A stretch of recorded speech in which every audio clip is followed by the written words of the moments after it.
Hello and welcome back to another Storyteller Studio podcast here from Vancouver Film School. I'm your host, Colin Giles. I'm the head of animation here at Vancouver Film School, and we're super excited to welcome one of our most esteemed graduates, Aaron Gilman. Welcome to the show. Thank you very much. I appreciate it. Very happy to be here. Aaron is the head of animation at Double Negative and is actually one of our most esteemed graduates out of this program. Thank you very much. Now, having said that, I'm also going to, this is the moment in the show where I get to expand your head. Okay. So excuse me while we get through this. And in the interest of saving time, I've edited some of this out. But Aaron, to prove my point, has been nominated for awards from VS, Hollywood Post Alliance, Annie's. You've done lectures and workshops around the globe just to sort of set the stage. But in terms of your credits, Aaron has been an animator, a supervising animator, animation director on titles from Adventures in Tintin, Godzilla, Iron Man 3, the Hobbit films, Avengers, the BFG, Pacific Rim Uprising, Hellboy, a movie called Avatar, a small independent film, I'm pretty sure that was. And most recently, you were the animation director on Togo for Disney+, Correct. Which is a small upstart streaming service by the sounds of it. Aaron, by virtue, has a degree in philosophy from UBC. Strange, isn't it? Strange, but maybe not so strange when we talk about what we're going to be talking about Often today. the degree that people take when they have no idea what they want to do in life. Appeasing the parents. I'm going to have a degree in Yes. philosophy. I'm making a fortune with this. You're turning it into gold. So you saw, I want to start here because this is in one of your bios. And we've talked about your career before, and we're not going to focus solely on that. But I do want to talk about the moment when you saw a bus ad Yes. for Vancouver Film School. Let's Yeah. just talk about that transition from philosophy degree to making cartoons. So one of the important things to know about me is that by the time I saw that bus ad, I was 26 years old. I was already married. I got married at 23. Wow. Good for you. So I met my wife in university and pretty much had no idea what I was going to do with my life. So I'm not sure what she was thinking in hooking up with me. But yeah, I was working minimum wage jobs, and so was my wife, and we were living here in Vancouver. Mm-hmm. And I was literally still getting allowance from my mother because I could barely pay rent. I was working at Rogers Video, renting VHS tapes. And yeah, I saw this ad on a bus, and there was another thing that happened that sort of coincided with that. It was sort of a swirling of a few events that kind of coalesced together, which was my estranged sister reached out to me from Montreal. And I hadn't seen her since I was about 5 years old. Parental issues, divorces, that sort of thing. We just had no more contact with each other. And she was living in Montreal, and she reached out to me to tell me that I needed to visit with her in Montreal to help our brother, who was having some troubles in life. So I went to her work, and I met her there, and she was working for a small visual effects studio. And I walk into the work environment, and there's people, modeling dragons and animating. And it was so clear to me that was what I was looking for. I was almost shocked, really, Right. because my entire childhood and into my early adult life, I knew visual arts were always the thing for me. So I, experimented a lot with photography. I wanted to be an actor for a really long time. I was always that, kid in the high school play. Theater geek. Theater geek, absolutely. Interested in film. That was a passion from a young age. And I had always been around computers. So I had like a Commodore 64 at 11 years old, Right. So I had been experimenting with different things in visual arts, graphic design, that sort of stuff. And when I met my sister, and I learned more about what it was she was doing, I literally raced back to Vancouver, and I took out a bank loan, and I enrolled myself at Vancouver Film School. Wow. And probably within about 3 months, I knew. I was like, this is it. Animation is the thing for me. It combined all of these interests that I was passionate about. It was Right. It was acting, it was cinematography, it was directing, it was all of that stuff, and performance, which is something that, there's a lot of extremely talented artists in animation. I mean, everywhere I work, there are people who can draw and paint and sculpt and all of those things, and Right. I'm not good at any of that. The only thing that I connect with in terms of understanding performance is my own body and my analysis of moving content. So, understanding what's happening under the hood in an anatomy Right. is something that I connect with, and I've always felt like I intuitively understood. So the thing for me is like, I may come away from this experience right now with you, Colin, and I will remember how you're sitting, but I will have no memory of the color of your sweater. Like that, those sorts of details just kind of go right over my head. Right. But things in terms of motion and posture, imposing attitude, the way in which someone speaks, we all do this. We play these games with ourselves where, like, if you're ever working in an open format environment and someone is, 10 meters away walking by your desk, you don't even need to look up because it's John or Sarah because you know the gait, the bounce, those sorts of things.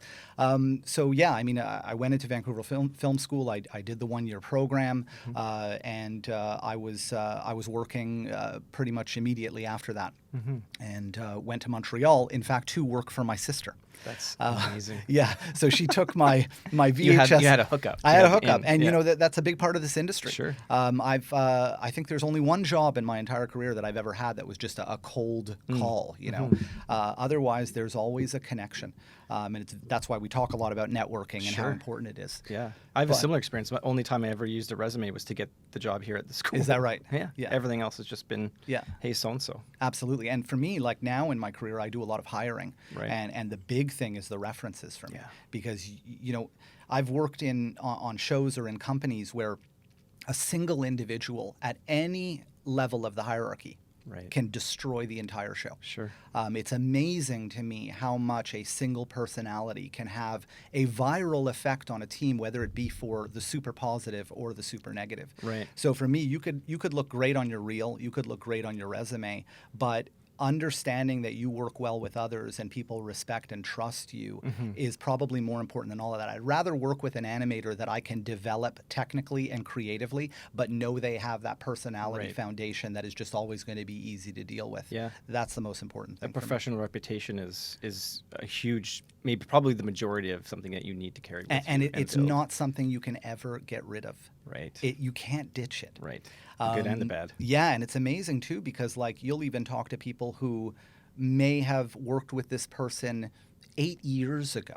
So you imagine that over that 8 years, that person has hopefully, changed and developed and learned things. Right. And yet 8 years earlier, even like in the present day, that person who worked with them and may have had a negative or a positive effect, they still carry that with them. That. Yeah, exactly. Absolutely. Yeah. Would you say, like going back to your first job then, even though you kind of, had that connection, was there an awareness of being a professional? Like, were you intimidated? The first few jobs you had were back in Montreal, animating dinosaurs. Yeah, that's a good question. There's the artistic side of it, but then there's this awareness of being a professional. Yeah, I think so. My first job was working for a company called Meteor Studios, which was basically a startup in Montreal, part owned by owners in LA, that was there specifically to compete with projects like Walking with Dinosaurs. Right. And so what we were doing was doing enormous amounts of animation every week for television. And the people who were hired to kind of run those shows had just come off of Disney's Dinosaur. So my first job, I was already interacting with really talented animators. So as far as intimidation goes, I was super intimidated. Yeah. And I will never forget, I produced my very first animation in that company, which was a T-Rex walk cycle. And I was learning Maya, too, because back in the day here at Vancouver Film School, we were in the old soft image, right? Not XSI, but the actual soft, which would like crash on you in the blink of an eye with no backup save. And I remembered showing that T-Rex walk in my dailies, and everybody started to giggle. And I was mortified. Right. I went white as a sheet. And what I discovered after was that within the context of the realism that we were looking to do for that project, my T-Rex was... He was super... He was a character. Yeah, he was a character. He was bouncy, and he was really into his own walk, And... it was embarrassing, but it was also an incredible learning experience because obviously I had people that had been animating already for 10, 15, 20 years. Sure. But yeah, I mean, I always thought I was kind of in the big time when I got that first job, even though it was really just a small startup company. Right. But it's the big time in comparison to obviously school. And then now you're I always find too, like when you're in those first jobs, it's almost really like having an awareness of you've made a mistake. and you're making mistakes constantly, and being kind of okay with that, because it's better to kind of trip and fall and learn what not to do. And then you compare yourself to all the other professionals around you and realize, oh, they've probably made these mistakes too. It's interesting that you say that, because one of the things that took me forever to learn was to actually delete everything I had done. Right. So I've worked with animators where it doesn't matter how extensive and complex the notes are they get that they need to adapt into their animation. They will somehow figure out how to hammer those notes into the work that they've already submitted. And what happens sometimes is you can tell when that is the case, because there will be kind of some kinky sort of, weird, motion in the performance where you can tell that they've kind of just drilled these notes in what they already had. Yeah. And it took me a while to realize that sometimes I'm happy to get notes that cause me to blow stuff away, because I know time and time again when I rebuild it, I'm faster, it's built cleaner, and it's probably going to look better in the end. So, yeah, I mean, that's something that I tell people to always think about, which is if the note is severe enough, don't hold on too tight. It's okay to let it go. You will get back to where you were, but quicker. You can't force it. You can't put that square peg in a round hole, or lipstick on a pig if we're going to go down the cliche route. It's like you have to, like that layered approach, and by layered I mean the layers of mistakes that you make, and then taking that, as long as you're taking that information, and then the next time you go, well, I know, again, I'm building on those things that came before. And usually those things force you to look at what the process was that got you to where you were. And by looking at that process, you can sometimes answer the question to yourself where you kind of probably should have done it a different way. Right. It could be, I mean, the classic one is you started the animation without analyzing reference. But there are numerous examples where you could have problem solved before you invested your time and avoided those complications. Yeah. It's process, right? It's I think that's a big part of being a professional. Yeah, and what I like to think about sometimes is I'll give you a story. So after the Meteor experience, I ended up going to a studio called Tippett in San Francisco, in Berkeley, and I got hired for the third Matrix film, Matrix Revolutions.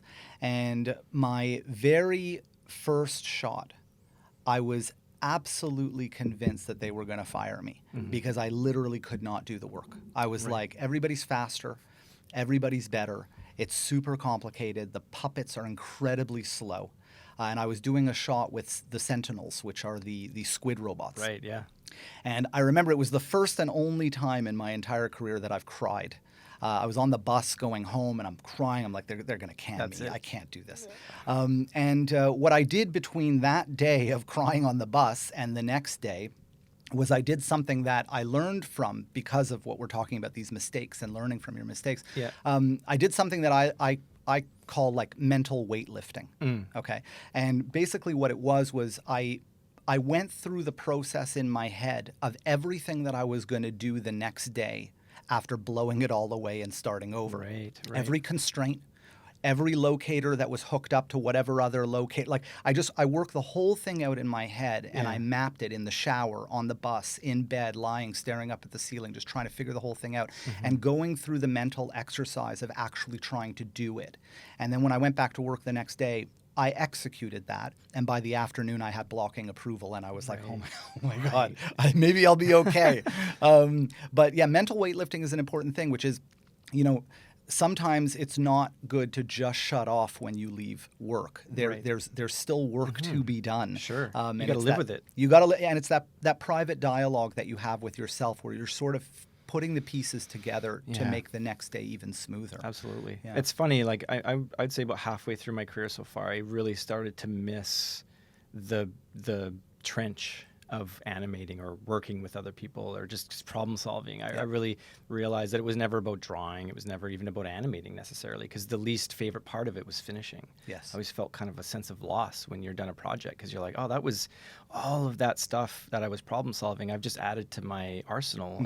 And then you got to kind of pick yourself and go, wait, I can bring all of that to the next stage. And shifting from one studio to another, you realize I got a fresh slate. I've got all this new stuff. And I imagine you would have had that when you went to Weta. That level of confidence, having gone through some of that big learning curve that you went through. Well, Weta was a step up in terms of what my level was relative to the environment that I Expectation was levels. joining. Yeah, I mean, when I got to Weta, everybody was senior. Right. There really wasn't a wide spread of level. You have to remember that, you know, Weta is a facility that brings in a lot of out-of-country people. They don't have a big industry there where the students are just coming out. Yeah. So in order to justify those visas, they have to be able to show that they're bringing in people, obviously, with extensive years of experience. Sure. So when I went down there, I went into an environment that had an enormous amount of seniority and people that had been doing it longer in some cases than I had. I mean, the people that brought me down there were my old friends who were my superiors at Tippett. Right. So they'd been around for a long time. And the incredible thing about Weta is, you know, every company has a standard for blocking animation. Yeah. Right. Obviously, I don't need to necessarily define blocking, but blocking basically being this is the basic blueprint of the performance, and we're going to show that to the client and make sure we're in the right ballpark here before we move it forward. Blocking at Weta looked like any other company's final animation. Right. Their blocking was so polished that it almost was it became part of the culture. Right. Where you know, if you were the one person blocking super simple, it was obvious that you were the one guy blocking super simple because everybody else was blocking like to crazy levels of detail. Right. And the interesting thing about that is the reason they could do it, I felt anyways, was because when they would get client notes back or any internal notes back, they were so experienced with building animation that they could pivot and adjust in a very agile way to modify that really complex, almost final blocking to incorporate those notes. And that's a Right. got in and of itself. Sure. Which is, you know, are you baking on fives and then reincorporating new notes within that? Are you Right. scrapping stuff? Are you rebuilding constraints? And that was intimidating to go into that environment, let alone to go into an environment where the first thing you're asked to look at are final rendered Neytiri close-up shots. And you're like, what have I walked into? This is gorgeous. Right. Yeah, so no, it was an intimidating experience, but I learned a lot there. Absolutely. And I loved it there. Well, I mean, that's the thing. You probably at the time you're intimidated, you're excited, you're scared, you're anxious, you're breathless about it all. And looking back on it now, you're probably realizing that's a huge momentous occasion for your career. One of the things that I learned most, I think, from being at Weta, and I tell this to anybody that I work with, where I'm in a position to hand work out. Never be afraid to ask for what you want to work on. I don't care if you're Right. the new person or if you've been there for ages, if you're shy or not. You should always let people that you're working for know what it is that you're excited to get involved in. Right, And sometimes people are nervous about that because they're like, well, I'm new here, or I don't have as much seniority. Who is it for me to ask for this hero shot? Right. And when I got to Weta, of course, I knew that Avatar and Weta in general was a heavy mocap facility. There was a large motion capture component to their work. And this was back in the day where, animators thought mocap was the devil, Yeah, right? They were exactly. like, oh my God, We're I all never done. want to do that. So in my head, I was like, well, I need to figure out what to do in order to show that I can do the hero kind of keyframe stuff. Right. So what I did in the beginning was I spent a lot of time after work hours doing my own creature animation with the Banshee, which is the flying, bird characters that they ride on. And I just started building my own tests. I took a camera, put it on, had guys jumping off cliffs and flying through the air and diving, and I submitted them to dailies. And I said to my anim director, Andy Jones, lovely guy, very talented, I said to him, hey, just been fiddling around, on some free time when I'm play blasting, just playing around, and I really love this character. I'd really love to work on this stuff, and I'd love to get your feedback on what I could do better. And I just kind of put it on the map that this is what I want to do. And then before I knew it, I started getting those assignments. Right. And so I think it's really important to be.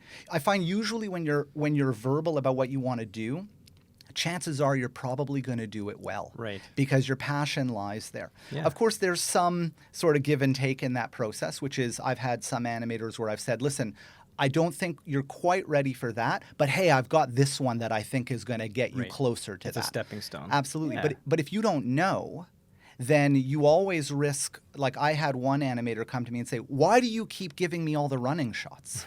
Why are you doing that? It's driving me crazy that every one of my shots is a run shot.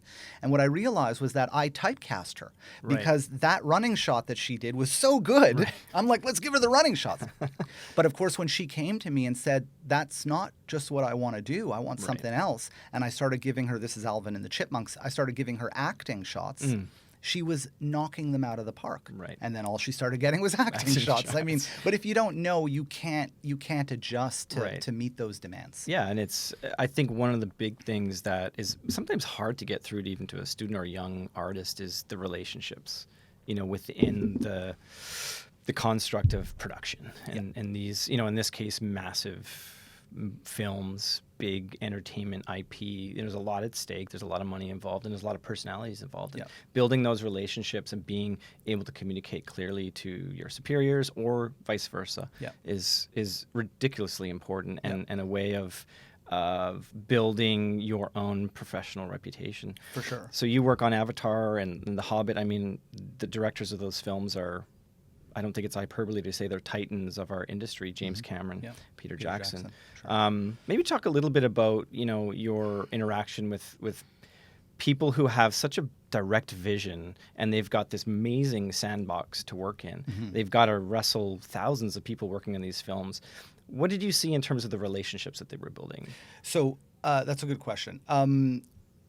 I think probably one of the most interesting things for me in this craft is the fundamental differences in personality between every director. Right. And one of the things that I believe in, I think to be successful as a leader, at least let's say in what I do, is you have to be a chameleon. I feel like if you always approach different scenarios with the same sort of rigid philosophical point of view on leadership, you're eventually going to bump.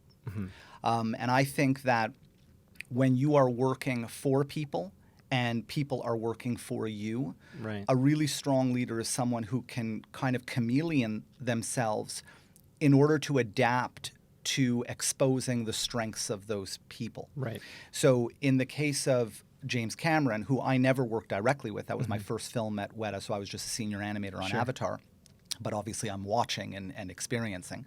And in the case of Peter Jackson, who I did work closely with for a period of time on the third Hobbit as the anim suit, they're completely different. I mean, fundamentally different. So James Cameron had already worked out Avatar before it ever came to Weta.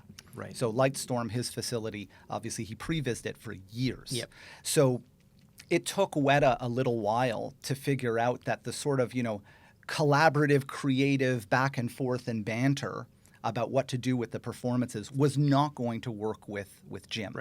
Jim knew exactly what he wanted, and you did not mess with it. It was about executing that vision. It was just execute the vision. If you execute the vision, you're going to have the film.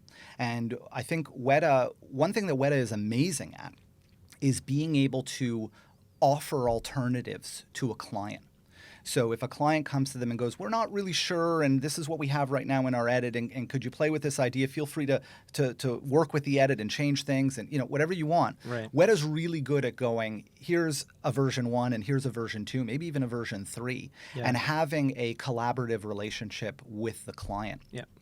In the case of Jim, obviously there are collaborations that are happening there, but his previs was very much what he wanted out of that film. Essentially the concept artist for that film as well. Yeah, I mean, he's a genius. He's absolutely brilliant.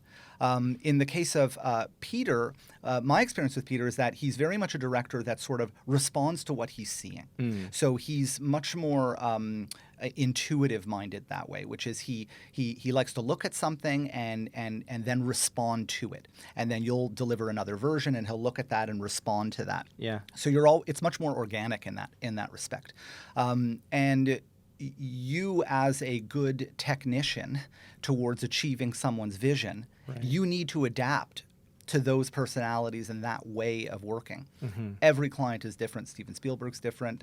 Joss Whedon was different. I mean, and that is an interesting experience, for us, because they'll always be at the top of their hierarchy within their film, but we're always working under these different personalities, and they all require different strategies for how to get the work done in the best way possible. But for me, like, the relationships that we establish with people that we are working with within the industry, to me, philosophically, are more important than anything else. Right. They're the most important thing because from my experience, the quality of the work ultimately extends and reflects the relationships. Right. Because if the relationship is healthy and it's productive and it's encouraging and inspiring, I talk a lot, like when I do lectures and stuff, I talk a lot about empathy. Yes. And protection, Right. protecting the people that you're working with. I think that if you can get as close as possible to a collaborative, obviously as an anim super and anim director, you're a technician in the sense that you are a bridge to fulfill someone else's vision, almost a conduit Right. to a team.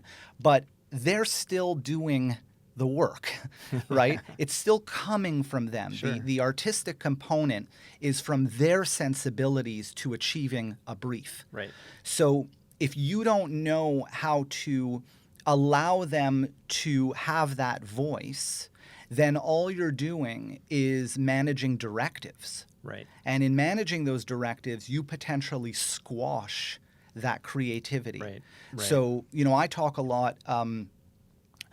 I'm doing this right now because I'm doing a lot of leadership stuff right now, but I talk a lot about, like I did my degree in philosophy, so I talk about the Socratic method. Right. Okay, so Socrates, right?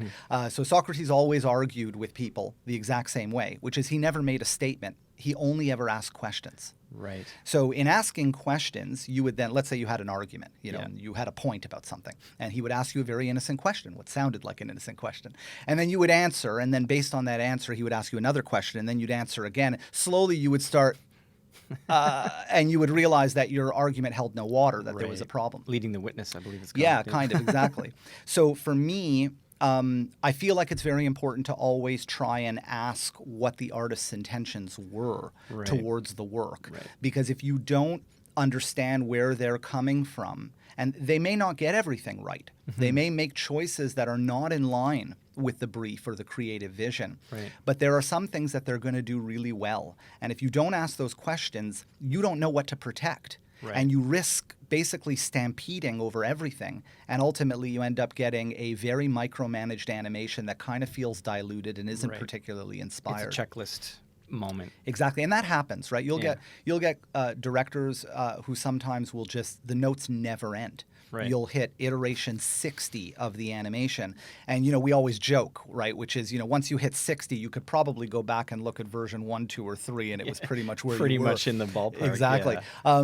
So along that journey, you need to make sure that the animator is still willing to walk through it with you. Right, Because right. once that disconnect happens and you lose them, that's it.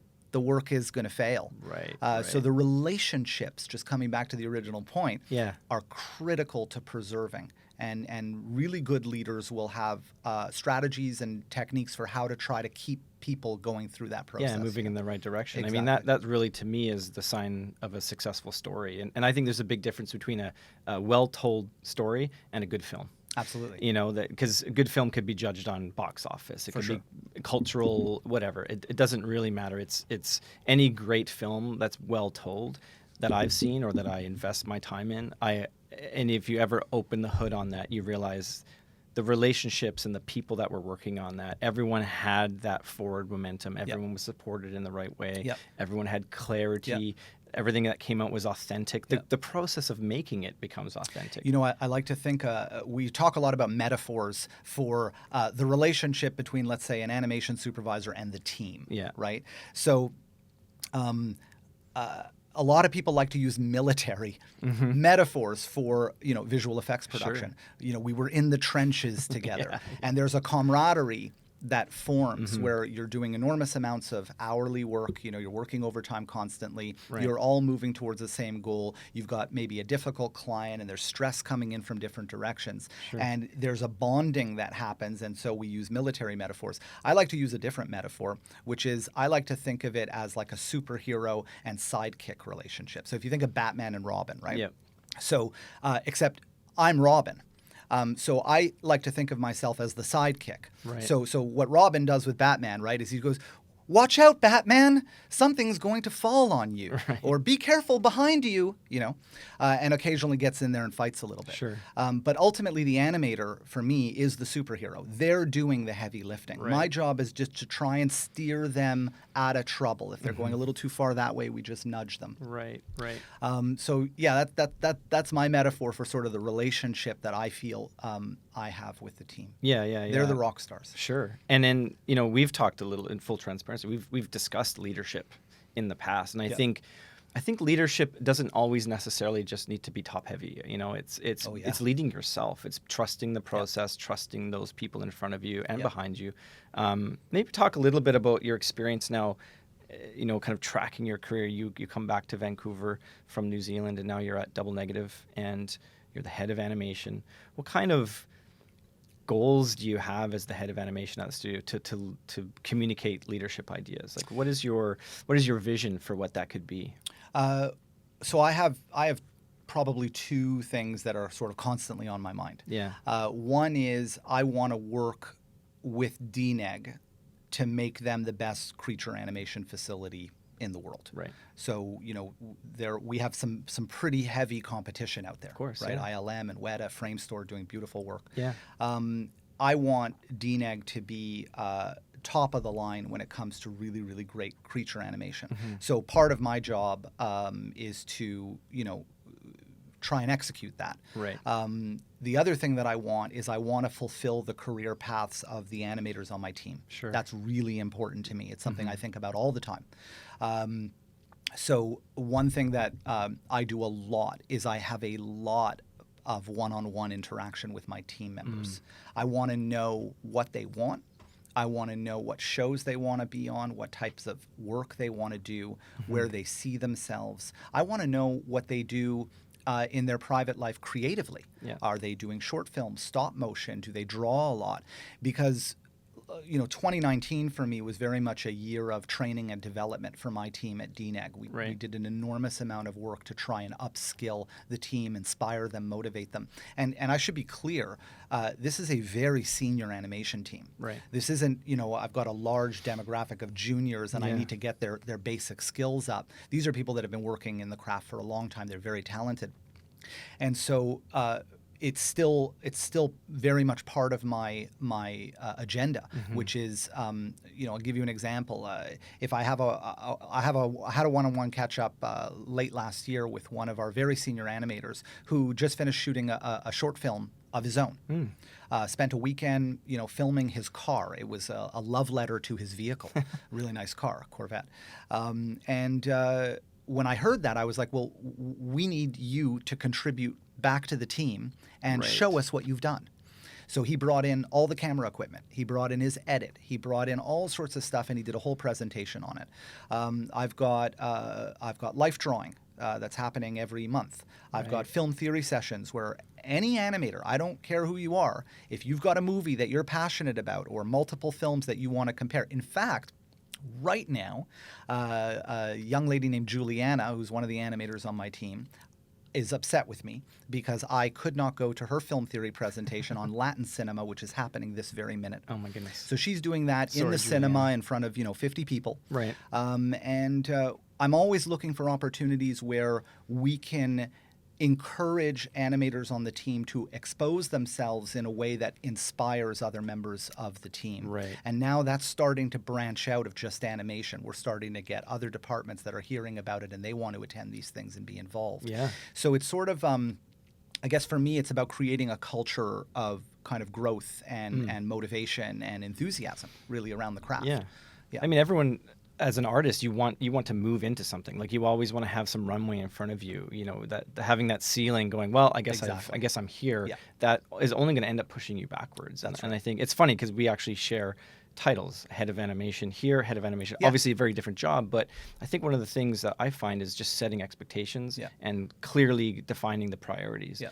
Do you agree with that? Is that something that we're both called that, but that's because one of our mandates is that there has to be an educational component. Right. So you are a school, so Yeah. it's pretty obvious that there's an educational component, but Yeah. there's an educational component for me as well. Right. Which is if your students don't grow, then they're not getting anything out of your program. Right. If the animators don't grow, then they're going to leave.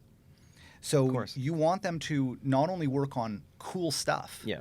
but you also want them to grow and develop. So I'm always trying to look for my next lead animator, my next animation supervisor, Right. who's going to step into that. Yeah. And I think that if you can create a healthy atmosphere around those types of ideas, you'll have, like in our case at DNEG, we have a core team of about 18 people. They're permanent staff. Right. And most of them, probably about 90% of them, have been there since the beginning of the company here in Vancouver. Right. So that tells you something. When our turnover rate isn't particularly high, Sure. that tells you we're doing the right thing. Yeah. And Robin Luckham, who is my very close friend, and I used to work with at Weta.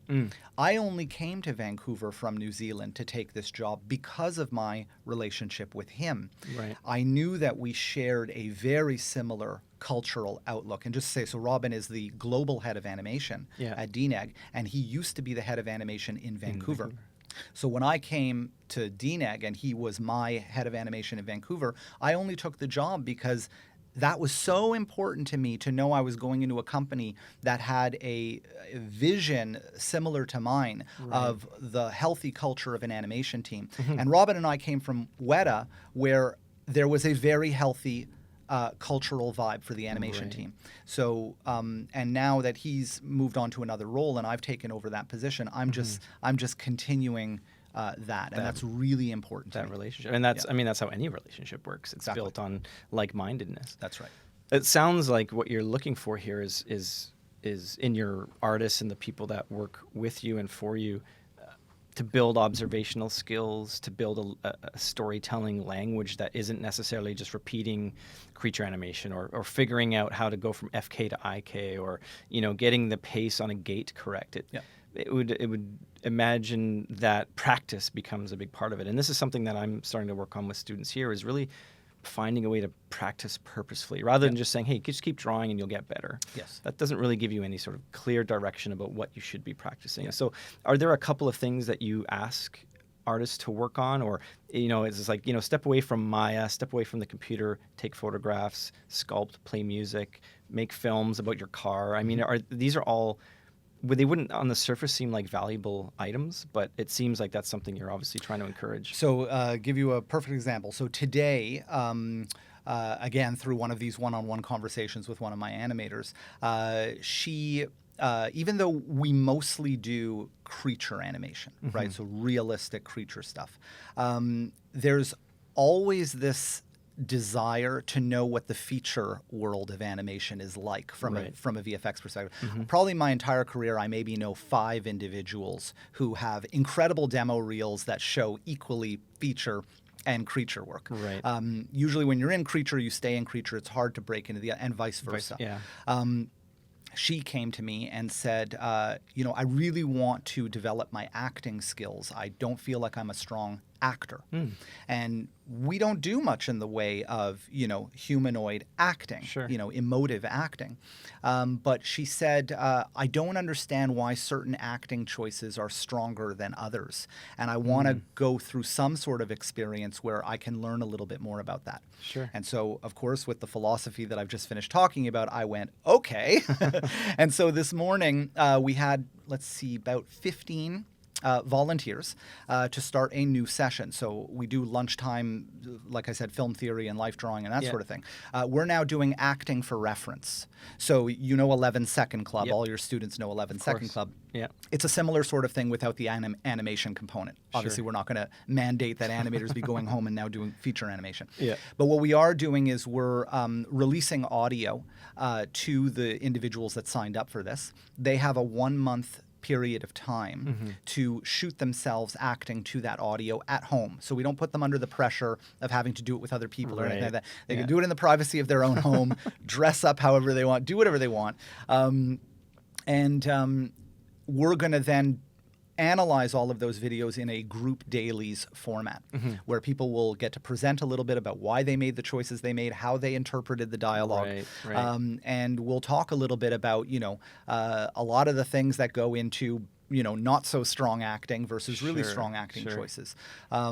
So that's one thing. Another thing that I like to talk about a lot is, so we talked about the Socratic method. Yep. That's a big part of the day-to-day workflow of an animator, even when they're in their own head. Right. Which is, why are you making the choices you're making? Is the pose you're building critical to telling the story of what you're trying to do? One of the things that I like to do is have animators draw over a pose. So you've got a reference. You're doing a tiger. Yep. Okay. We analyze the reference. We all know that. We look at the reference. We analyze it. Okay, I get it.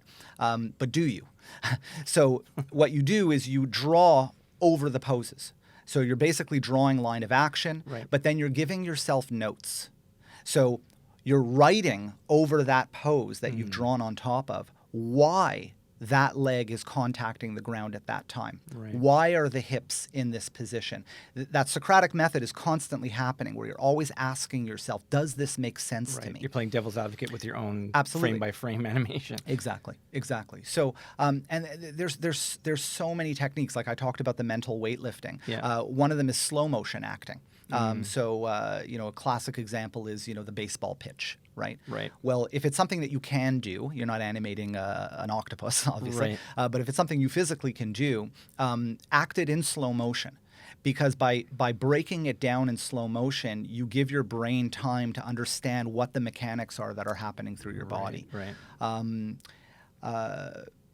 Yeah, I mean, there's so many of these things but ultimately what it comes down to is it comes down to asking the question of why you're making the choice you're Right, making. right. We Absolutely. recently had a wonderful, so like I said, we do workshops constantly. Sure, we have the tools and the technical side of workshops, Yeah. but we also have animation workshops.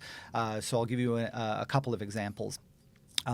One of our lead animators on Togo, her name is Arna, she was tasked by myself to be the lead animator on the actual build and rig of the dog and the dog face. So we built all the blend shapes and all of the fact stuff in the face from scratch for the dog. Right. And Arna was responsible for basically becoming the scientist on how the muscles in a dog's face work yeah. and the different expressions.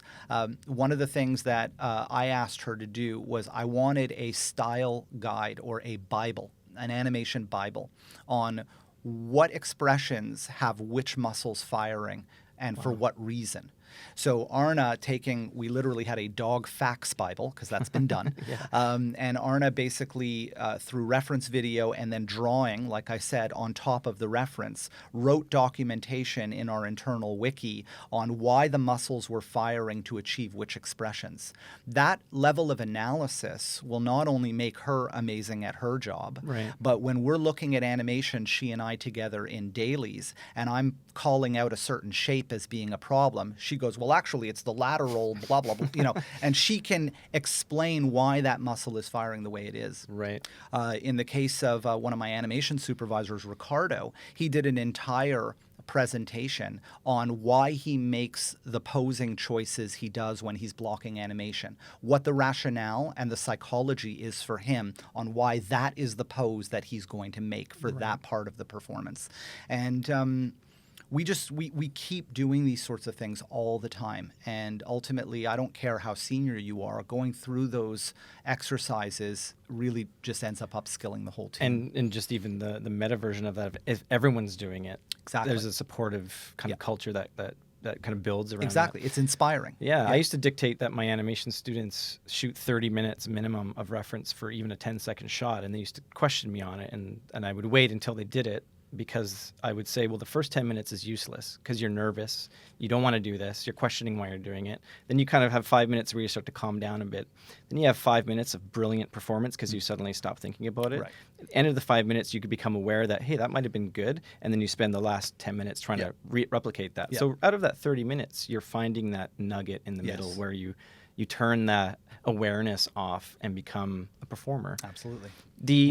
I wanted to ask you a little bit about this idea of performance and human acting, and obviously a large part of your career has been spent now on creature animation. And I wanted you to maybe define in your mind, what does creature animation mean, and how does it build, the role that it plays in a story. And we can bring this back to Togo because it's probably fresh in your head. And I spent some time watching Togo. It's a beautiful film. And obviously the level of artistry in these sled dogs is I'm sure you might have hit peak dog. It's amazing stuff. So congratulations to you and your team for that. Thank you. What role was that? I mean, obviously, if you didn't get it right, it pulls you out of the story. Yes. There's that obviousness of it. But in terms of like performance and creating an audience, you talked about empathy, us empathizing with these creatures. What is your approach to that, so that it's not just a technical exercise? So the trickiest thing, I think, with when we first were looking at that project, we had a much larger volume of CG work for the dogs that we were expected to do. Right. But then they went and shot the movie, and lo and behold, these incredible husky dogs did enormous amounts of work that we thought they wouldn't be able to handle. Right. One of the big ones, so there's a sequence in the film, which is the dog team running on this massive, endless sheet of ice that is cracking and breaking and all that stuff. And in the beginning, we were led to believe, well, the huskies won't run on ice. They just won't do that. Right. So we're looking at it and we're like, okay, well, these are all CG dog shots. And lo and behold, the huskies loved running on ice and they were able to do it no problem.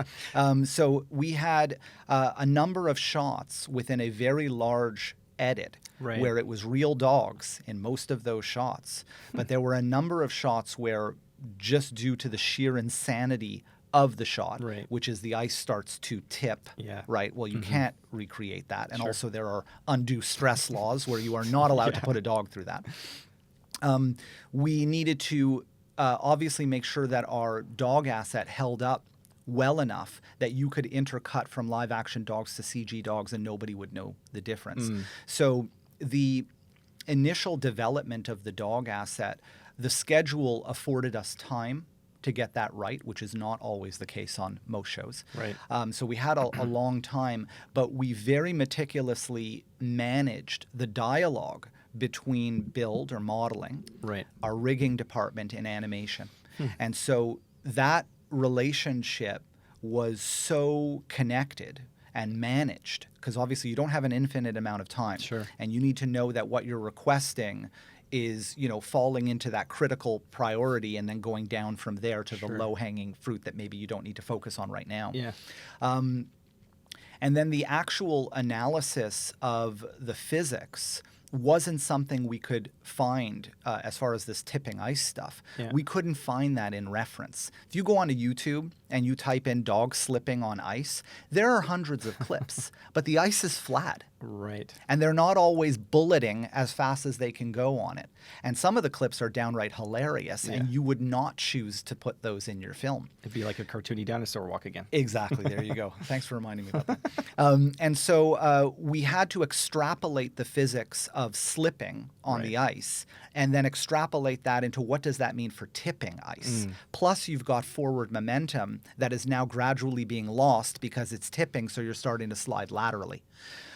These were really tricky things, and probably some of the most complex shots that we've done at DNEG, because you've got 11 dogs all strapped together by ropes that are all slipping and falling while running in individual ways, because you don't want to see pattern. They've all got their own personalities and they're doing different things. So selling the believability of that within the shot itself is one thing, but then connecting it to the surrounding live action shots and making sure that works is a whole other thing. So that was a real challenge for us. It took quite a long time. One of our animators, Leonardo, he was the lead on that whole sequence, and it was really up to him to try and figure out those mechanics. We worked together a lot, and a lot of the reference went bye-bye. We were like, no, it doesn't work. Let's try this one. And really large bid days for those shots to try and get the animation done. And then as for the close-up hero stuff, which again was we had a handful of shots that were all CG growls. There's one really cute shot where a live action puppy licks the face of a live action dog on set, but that dog is supposed to be growling, which you can't make a dog growl on set. That's not allowed. And so what they did was they stuck a classic prosthetic up in the upper lip, which curls the upper lip. And basically they just look like, the ears are still like this, and they're supposed to look angry, but they don't. They look silly. Yeah. So all of that had to get replaced.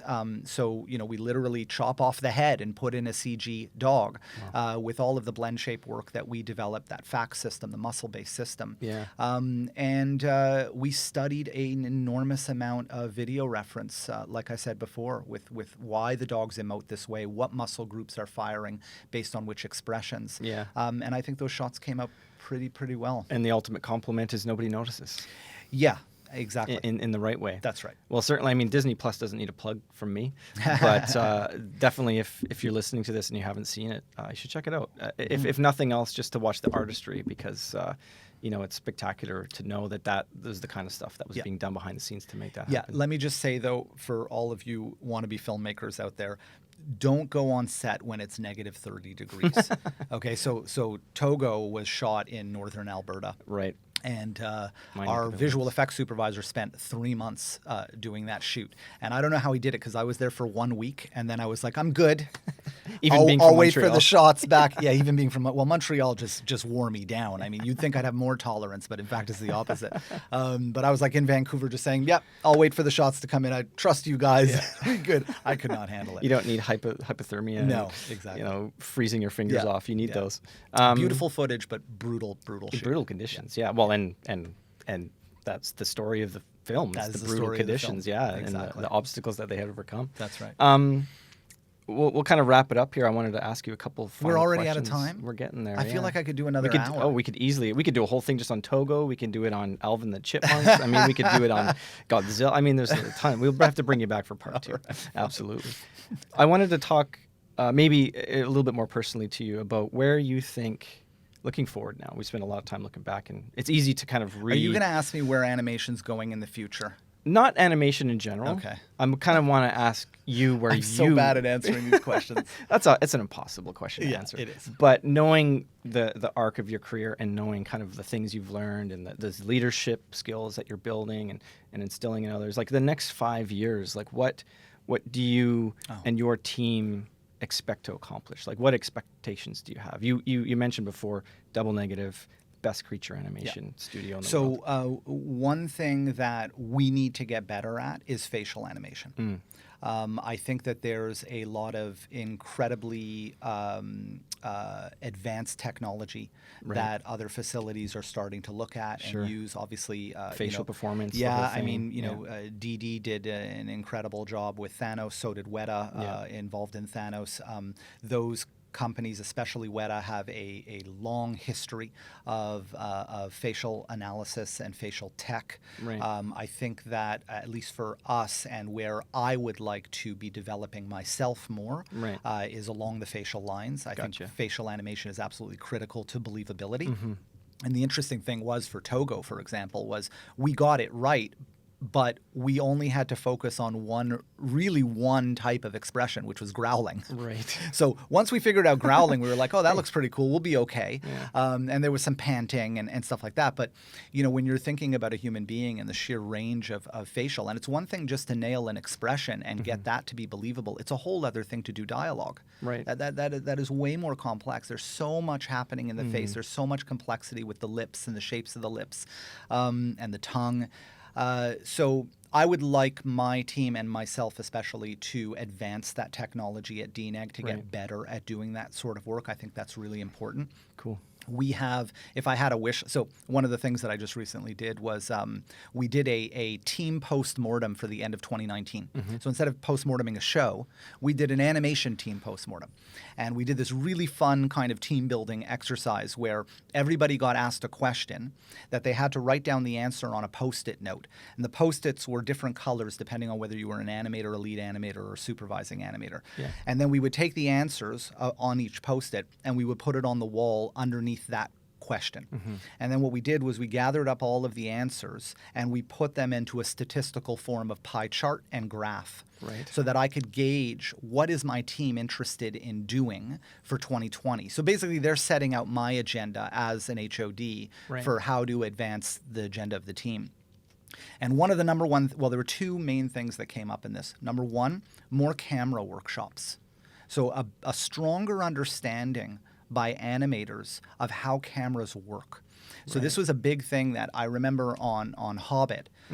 Peter Jackson was not happy at one point with the camera work that was being done by the animation team. So he brought in an expert who was an expert DOP and also had a visual effects background to bring down all of his camera equipment. We spent a Saturday playing with dollies and cranes and all of this stuff, actually hand-holding the physicality of this camera stuff. Right. And then the Sunday was all about applying that knowledge into camera rigs in Maya. And that was an incredible experience because most of the time an animator playing with a camera in Maya, it's a single node, right? It's just one node. Yeah. What cameras in reality are many nodes. All of the nodes. Certain things are translating while other things are rotating, and they're very complicated. Yeah. And I feel like every animation team in the world can always benefit from learning more about on-set photography and on-set camera capture and how to translate that into CG. That's something that I want to develop, and that's something that they have requested from that post-mortem. Right. And then the other thing is as you know, DNEG, for example, has a very large feature division, which is established in London, Right. and a lot of them want to work on feature stuff. Sure. That's the thing when you're a creature animator. It reminds me of like Woody Allen. He would always say, "When I'm in Paris, I wish I was in New York, and when I'm in New York, I wish I was in dream of Paris." Paris. Yeah, That's right. So every visual effects animator wants that opportunity. Sure. I mean, that was the reason I stayed at Weta to do Alvin and the Chipmunks, because I had never done comedy, let alone sort of acted humanoid performance. Right. So you're always looking for those things that kind of put you into an uncomfortable position to learn. So I would really like to see all of the animation teams at DNEG have that opportunity to develop challenge feature themselves. work. Yeah. Well, I mean, ultimately it comes down to if you're listening to this, you're not going to see this, but like the frame, like that's our canvas. Yes. Whether you're an animator or a modeler or a texture artist or you're a render wrangler, like ultimately it comes through that framework, and you have to understand what that means. I mean, any artist would, right? Yeah. I guess my last question, and maybe you've already answered this, but just super personally, what do you want to learn? What do I want to learn? Yeah. Well, I have. What do I want to learn? Well, like I said, I want to learn more facial. Yeah. There's the upcoming Spark effects thing. Conference, That will probably have happened before this goes out. But I'm going to be moderating Phil Kramer's talk about Thanos and the facial tech that they developed for that work. I'm really excited about that because I need to learn more about that aspect of the craft. So for me, that's really important. The other thing that I want to learn is I have sort of one secret ambition, which is obviously as someone who might be in an anim director position, I will work within the vendor, under the vendor roof. Right. I would also like to have an opportunity to go client side. So to actually work on the studio side and work hand in hand with the director on a large animation project. Sure. That's a big ambition of mine. I want to know how that works, looking at it back the other way. Speaking of relationships. Yeah, exactly. And establish those relationships. That's something that I'd be really interested in doing. But, I don't hold on too tight. I used to. As there was a period of time in my career where I was really ambitious, and I wanted the praises of the industry. That has changed quite a lot for me over the last few years, I would say, where. For me, I see a lot of value in what I'm doing right now. I see a lot of value in putting other people forward. I'm very interested in that. And so while I would love to go studio side and have that experience, that may never happen. And I'm good with that now. That's totally fine. I'm getting a great deal of fulfillment out of what I'm doing. The ultimate mature statement of an experienced head of animation. Took a while to get there, but I'm there now. Yeah, we all have to walk that path. Yeah. Well, Aaron, you've been officially the first animation guest on this show, so thank you for being here. Congratulations on everything. Thanks from very much. us at Vancouver Film School. For me personally, of course, I've learned a lot just talking to you today, and I learn something every time we speak. And there's some other surprises coming up from us and our relationship that people will be aware of soon enough. And I think we should have you back again for a part 2 because there's 1,000 other questions Wonderful. I've got. But look for Aaron's name in the credits of many films. But just know that there's a lot of hard work, a lot of relationships being built, and leadership is a big thing for any aspiring animator or artist for that matter. So Thank you again. This has been fantastic. And you, Colin. for all of those you that are listening out there, I hope you've appreciated this and I hope you got something out of it too. And we'll be back again here on the Storyteller Studio. Thanks, Awesome. Aaron. Thank you so much, guys. I appreciate it.